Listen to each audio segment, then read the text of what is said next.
যুক্তরাষ্ট্রের federal reserve bank যেখানে গচ্ছিত ছিল বাংলাদেশের অর্থ, সেটাই হ্যাক করে চুরি করেছে উত্তর কোরিয়ার একজন হ্যাকার। সম্প্রতি বাংলাদেশের রিজার্ভ চুরি নিয়ে এমন বোমায় ফাটিয়েছে যুক্তরাষ্ট্র। বিশ্লেষকরা মনে করছেন, যুক্তরাষ্ট্রের এমন অবস্থান প্রমাণ করছে অর্থ চুরির দায় বাংলাদেশ ব্যাংকের নয়, তবে অর্থ উদ্ধারের পথ হিসেবে তারা জোর দিচ্ছেন মামলাতেই। মামলা করার মাধ্যমে এই টাকাটা পেয়ে যাওয়া সহজ হবে এবং পেয়ে যাওয়া যাবে বলেই আমার বিশ্বাস। দুটো কারণে, একটা হলো পরিষ্কার হয়ে যাচ্ছে যে জিনিসটা এখান থেকে আমরা কেউ করি নাই, তো হ্যাকিংয়ের জন্য হ্যাকার দায়ী, আমরা কেউ দায়ী না। আমরা যদি মামলাটা করে দিই তাহলে সুবিধা হবে যে এফবিআইয়ের সাপোর্টটা পাবো, আমেরিকান সাপোর্টটা পাবো এবং আমাদের যে ফেডারেল রিজার্ভ তাদের সাপোর্ট আমরা পাবো, কারণ তাদেরই তো প্রতিষ্ঠান।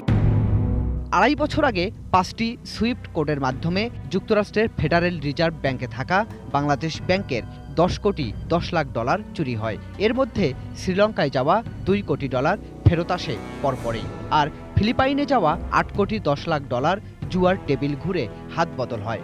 পরে নানা প্রক্রিয়ায় এর মধ্যে ফেরত আসে আরও 1.5 কোটি ডলার। বাকি অর্থ এখনও উদ্ধার হয়নি।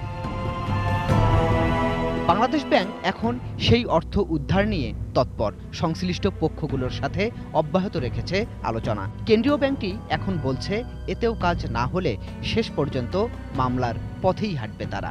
আপোষের মধ্যে যদি টাকা আদায় না হয় তাহলে অবশ্যই মামলা হবে এবং বাংলাদেশের আইনগত যুক্তি বাংলাদেশের পক্ষে অনেকগুলো আছে।